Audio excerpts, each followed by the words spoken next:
1,000. Who would have believed it? Nothing like filming in busy traffic on a blisteringly hot day. Okay, that's something perhaps a little special, perhaps unique here. The Johnson's going through something medically, nothing serious, and it's treatable, and we'll get through it and all that, but my primary care physician, wonderful woman, I'd give my left leg, and I'd probably have to do more than that to be as thin as she is, says that I'm not supposed to have any cigars at all until we're through this.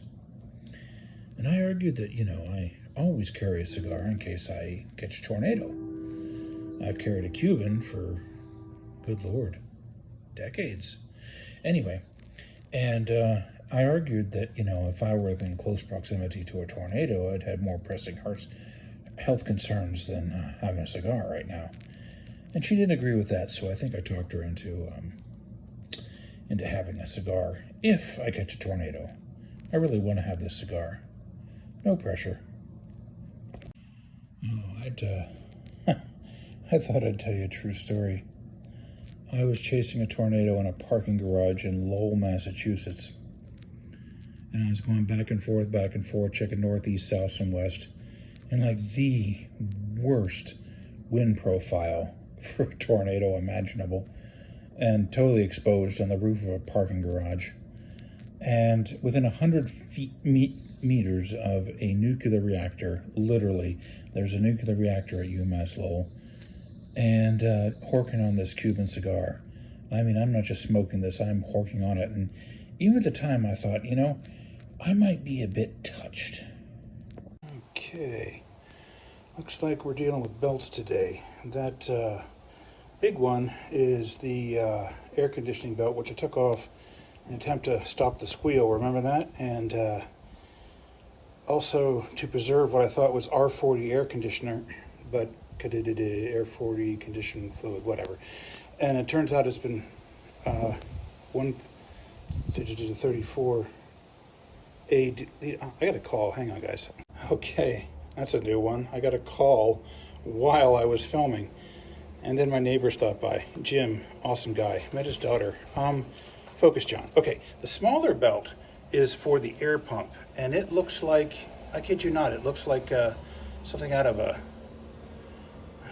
vacuum cleaner. And, okay, we're just going to tear right into these. Okay. This one's a little weird. You got this bolt up top that goes into the block, and then you got one down there that is kind of, I can't even film that, yeah. I don't know if I mentioned this. One of the reasons I'm doing this is the alternator belt is actually loose, and that's why it's squealing. And also the extra current demand when I start it when it's vapor locked, which here Cougar is doing in style today. No idea why. Don't normally do this, but I'm going to film these both in one go. I'm going to say how much I like this design every time I'm under here. You just loosen up these three, and this one controls belt tension. I wish every single belt on every single car was like that. Okay. Okay, this work all just got a whole bunch easier. I got under here, and this belt to the air pump is just fine. It's just loose. And there's an adjustment screw here, big one, and boom, you just adjust the air pump. I think you only have to loosen this one. Well, or maybe that one as well. And it started to rain, so I'm experiencing some gentle Minnesota rain. Maybe Mother Nature's way of telling me I should not be working so. No, I think it meant something else. It became drenching within seconds of me saying that. I had to run for cover. My tools are out there still. Okay, I got the alternator belt tightened up, and I was going to put the air pump back without, because I couldn't get it to move, and then I thought, no, maybe I'll go after that weird vacuum bobble in the idle, and that might be it, although I really doubt it. Found out it's just that bolt in the bottom, and all I have to do is pry it away from the block, and it tightened right up. The way I like to do these things is I like to tighten them up until they just got a little bit of give, and then you work them out, and it sticks in place, and then you can tighten them down. I think this power steering belt is fine. Now it could use a little tightening, so we'll tighten that one, and then we'll put on this one, which has been off for ages, and then I think we can take it off the ramps. Okay, this last one's a little different. You loosen up this one, and this one back here is the tensioner. I think they're both 9/16 or something like that. I better get some juice on these. These haven't been moved in a while. Okay, here's a potential future repair.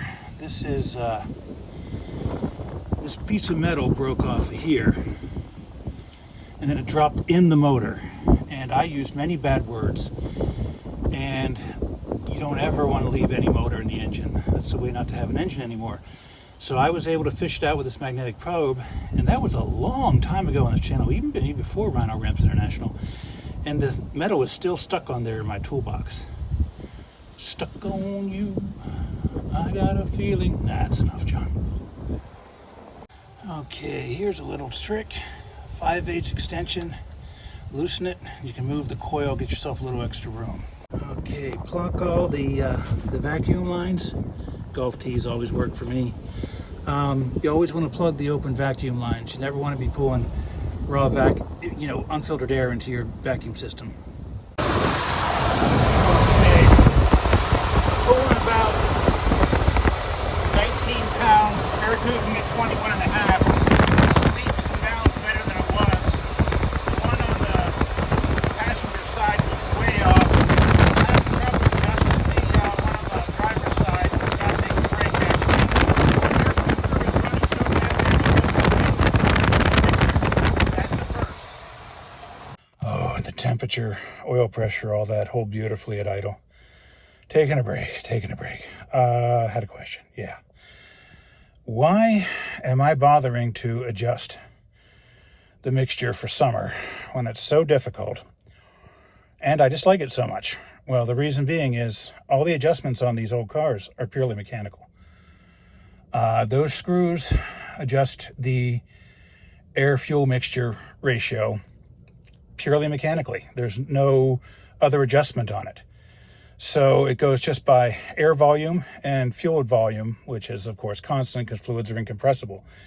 Since air is colder in winter, it's more compressible, and I give Herr Kruger a winter tune, and now the air is warmer, so it's thinner. Did I get that exactly backwards? Some physicists can write in the credits below.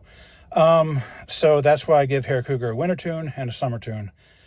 And I'm taking a break during the mixture, which is also a first. Okay, wanted to show you guys something. Whenever you rev it,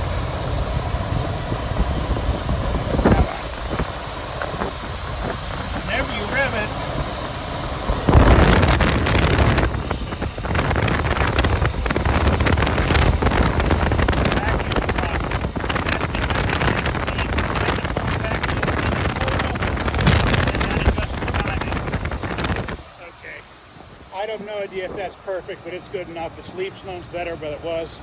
The reason the vacuum is so difficult to adjust in Herr Kruger is there's supposed to be a plate on the bottom of this carburetor. Also, it's the wrong carburetor. You guessed it, that garage in Fairbanks on both counts. So I'm going to put everything together, and we're going to take a nice, leisurely test drive. Here we go.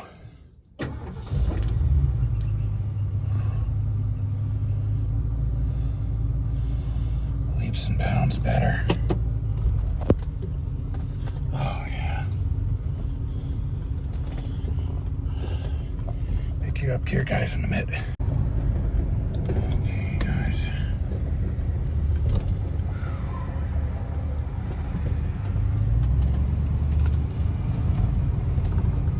Oh yeah. Such a stronger, more even beat. Maybe not. It's almost skipping there. Or not skipping, missing. Okay. Yeah. Oh, something that surprised me, the air filter was dirty. I thought, come on, it's not been that long, but, you know, time goes by. Okay, guys, I think that's going to be it for this one. Keep between ditches, everyone, and going to watch the Sunday movie and hopefully get some rest. Keep doing ditches, everyone. Okay. A really weird addendum. We've taken to watching St. Elmo's Fire, which the theme song kicks butt and one of the potential theme songs of Rhino Ramps International. But the movie's almost unwatchable. I mean, Arthur Bach might be able to get into it, but otherwise it's, well, I can see why John Parr couldn't relate to it. Okay, guys, for real, keep reading ditches.